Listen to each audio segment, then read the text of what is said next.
সফল সাধারণ সম্পাদক জামালপুর জেলা বিএনপির সহ ধর্ম বিষয়ক সম্পাদক আলহাজ আব্দুল মাসুদ ভাইকে তার বক্তব্য দেওয়ার জন্য বিনীত অনুরোধ করছি।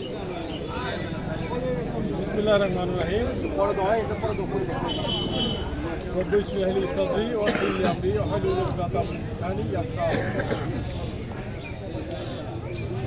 আজকের ঈদুল ফিতর পরবর্তী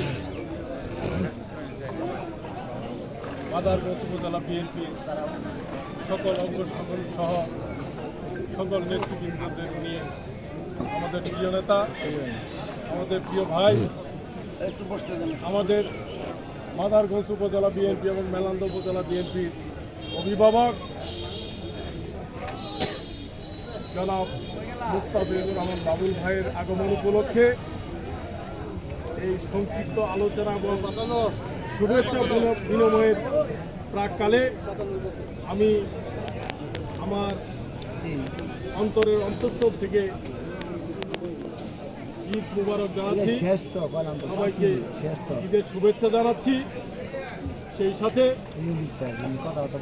আজকের এই অনুষ্ঠানে আমাদের মাদারগঞ্জ উপজেলা বিএনপির সকল সহযোদ্ধা ভাইদেরকে আমি অভিনন্দন জানাই।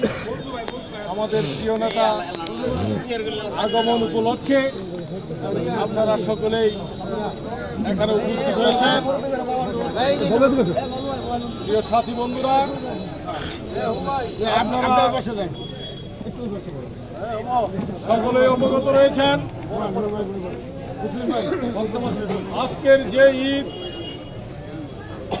আজকের এই ঈদ এই ফ্যাসিস্ট সরকারের সকল পর্যায়ের নেতাকর্মীদের জন্য ঈদ, আর আমাদের জন্য, আমাদের সারা বাংলাদেশের বিএনপির পরিবারের জন্য একটা দুঃখজনক অধ্যায়।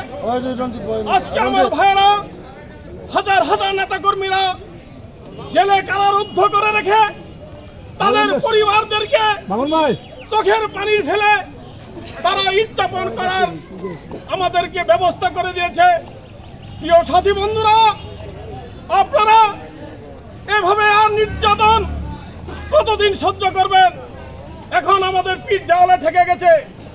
যদি আপনারা যদি রক্ত মাংসের মানুষ হয়ে থাকেন, আগামী দিনে আমাদের নেতৃত্বে সংগঠিত হয়ে আমাদের প্রিয় ভাই জনাব মুস্তাফিজুর রহমান বাবুলের নেতৃত্বে, মাদারগঞ্জ উপজেলা বিএনপির নেতৃত্বে আপনারা ঐক্যবদ্ধ হন।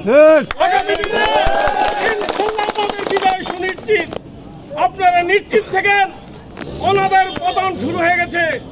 আপনারা দেখতে পারবেন আল্লাহর গজব এবং এদেশের সাধারণ মানুষের অভিশাপে ওদের মস্তক তছনছ বিচ্ছিন্ন হয়ে যাবে, হয়ে যাবে। তাই আপনাদের কাছে আমার উদাত্ত আহ্বান থেকে আপনাদের মধ্যে কোনো ধরনের হতাশাগ্রস্ত হবেন না। আপনাদের সবাই ঐক্যবদ্ধ হয়ে নিজেদের ঐক্যবদ্ধ বজায় রেখে নেতৃত্বের প্রতি সম্মান রেখে নেতৃত্ব গ্রহণ করে আমাদের নেতৃত্বের যে দিক নির্দেশনা দেবেন, আগামীতে সেই দিক নির্দেশনা পালন করে যেন আমরা আমাদের সংগঠনের সকল কর্মকাণ্ড করতে পারি এবং আমাদের প্রিয় নেতার জন্য দোয়া করি। আল্লাহ পাক যেন তাকে ভালো রাখেন, সুস্থ রাখেন, তিনি যেন আমাদের মাঝে সবসময় এইভাবে আসতে পারে, এই দোয়া করি। সকলকে ধন্যবাদ, সবাইকে শুভেচ্ছা, ঈদের শুভেচ্ছা। আসসালামু আলাইকুম।